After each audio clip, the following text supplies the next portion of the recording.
Welcome to class, my dear students. The topic for discussion in this lesson is character analysis and thematic overview of Vengeance of the Spirit by Maxwell Onyekachi. Characters are the people, animals, or creatures that the author or writer uses to expand the plot of his literary work. I want you to take note that characters are not only people. They could be animals.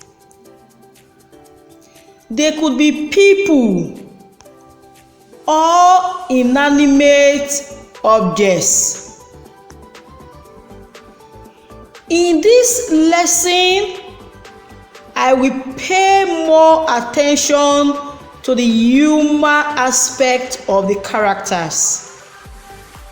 Unlike real people, characters in literary works have qualities or character traits such as laziness, courage, confidence, and greed.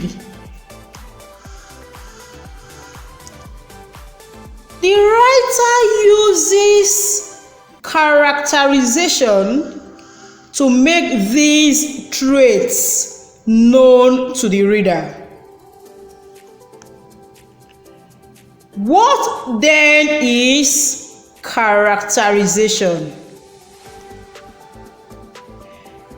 Characterization is the process by which the author or the writer reveals the personality traits of a character, and the writer does this directly or indirectly.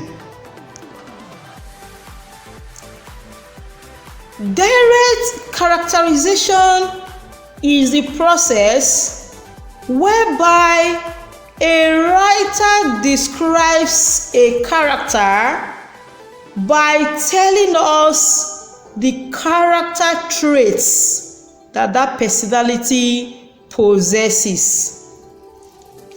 The key word here is tell. The author directly tells the reader what a character possesses. Take a look at this example. Cat was popular but snobby. Another example says, Tim was a nice, honest boy. The writer has told you the kind of traits that these characters possess. The first one, Cat, although was popular, he was very snobby. While character 2 was nice and honest. So in direct characterization, the writer clearly states the character traits of a character. And the opposite of direct characterization is indirect characterization. Just as the name implies, the personality traits of characters here are not clearly expressed. The duty of the reader here is to infer by what the character says what he thinks, the effect that character has on other characters in the text. For example, when some characters see a certain character in a text, are the characters happy? Are they relaxed? Or they are scared? That will tell you the character traits of the character that is being feared or that people feel relaxed around. Or the character's actions. What and what does he do? And another way that the writer indirectly states the character traits of a character is by the physical looks of the character. So we use the acronym STEAL, STEAL, to remember what the author or the writer is saying about his characters indirectly. S for what the character says, T for what he thinks about, E the effect he has on others, A his actions, and lastly L the way the character looks or appears. So here the key word is shows. So in direct characterization, the writer tells, while in indirect characterization, the writer shows. Take a good look at this picture. We have direct characterization and we have indirect characterization. For direct characterization, the example here says Mike was a poor chap who lived in a small house. This is telling. The writer has told you that he is poor and he lived in a small house. In indirect characterization, another way that the writer will describe Mike is to say that wealth never knocked on Mike's doors. In other words, Mike was poor. And somebody who is poor is poor. He will not live in a big house. So I want you to understand clearly the difference between direct characterization and indirect characterization. So when next you are reading a literary work, watch out for direct and indirect characterization. Now let's go to the characters in the text. The first character under review is Ngozi. She is the protagonist of the play.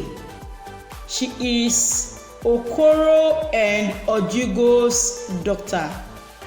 She is steadfast, dedicated, and vengeful. This is Ngozi. She yielded to the pressure of her parents to marry Obiekwe, which led to her untimely death. And as a result, her vengeful spirit releases 3 spiritual snakes against her parents, 1 for each, and the third one that succeeded in killing Obiekwe. These are the 3 spiritual snakes that the vengeful spirit of Ngozi released against her parents and Obiekwe. Then there is Okoro. He is Ojugo's husband and Ngozi's father. He is an ingrate, poor and money conscious.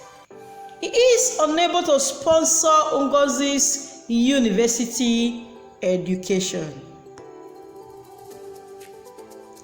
He forced his daughter Ngozi to marry Obiekwe, which led to her untimely death, and he suffered the consequences of forcing his daughter to marry against her will.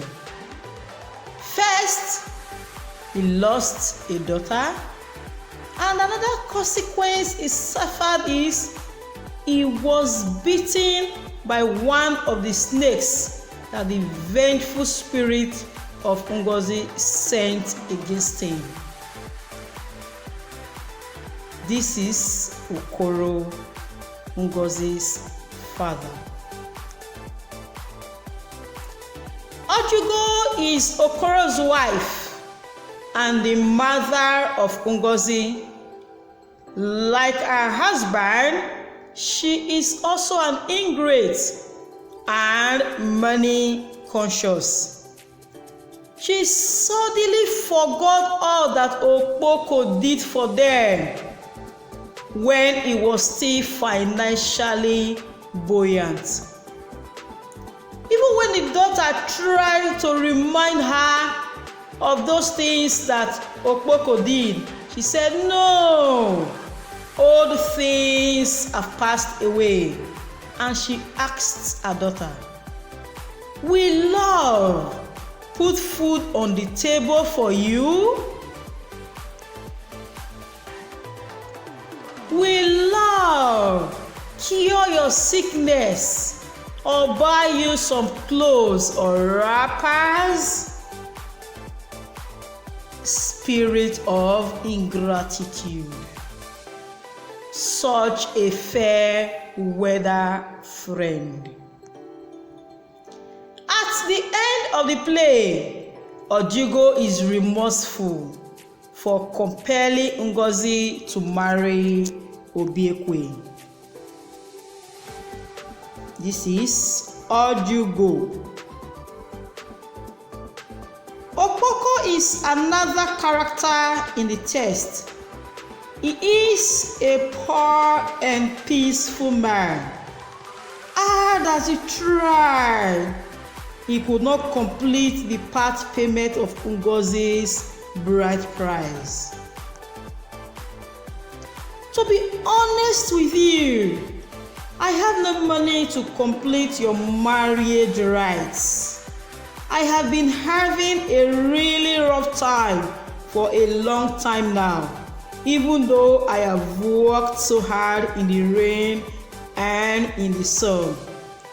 This is Okpoko speaking with Ngozi.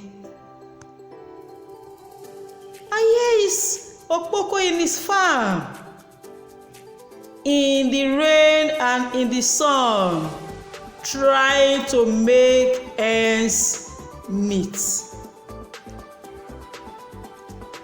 He neither confronts Ngozi's parents, nor did he elope with her as suggested by Ngozi. This makes Ngozi regard him as a coward because he didn't lift a finger to fight for their love. Ngozi regarded him as a weak man, a coward. But on the other hand, don't you think Okpoko's peaceful nature reflected in the things he did not do? Obiekwe is the wealthy farmer that Ngozi eventually married, and he suffers unreciprocated love. That is, his love for Ngozi was not returned. Ngozi is forced to marry him because of his wealth. He had a fight with her, which led to her untimely departure from Mother Earth. That is, which led to Ngozi's untimely death. This is wealthy Obiekwe working in his farm. Miefule is another character in the text, and he is Okpoko's uncle. He was very bitter, very angry when he discovered that the part payment of his nephew was returned to him by Ngozi's parents. And he confronted them and told them point blank that Ngozi will never have peace in her marriage. And truly, Ngozi never had peace in her marriage. Was that because of what Miefule said, or the lack of love Ngozi had for her husband? The theme. A theme is the central message that the writer wants to pass across to the reader. And what are some of the themes in the text? Vengeance of the Spirit. 1. There is negative effects of forced marriage. Ngozi's parents compelled her to marry Obiekwe, whom she does not love, and the forced union led to her untimely death. Unreciprocated love. This theme is explained with Ngozi and Obiekwe. Obiekwe loves Ngozi, but she does not return his love. When she eventually married him, she does everything to show that she does not love him. She is deliberately being rude to him. She will not cook for him. She will not follow him to the farm. She will not wash his clothes. She did virtually nothing. There is also the theme of supernatural power. After Ngozi's death, Okoro is beaten by a snake and is taken to the native daughter's shrine. Through supernatural power, Ezedibia, the native daughter, was able to reveal to Okoro and Ojugo that Obiekwe killed their daughter because she was rude to him. There are more themes in the text. There is the theme of deceit. There is also the theme of wrong decision. Ingratitude is also a theme in the text. Can you illustrate these themes using events from the text to back up your answer? I would like you to supply the answers to these questions in our physical class. All right, this is where I'll pause in this lesson. Until I see you again, goodbye for now.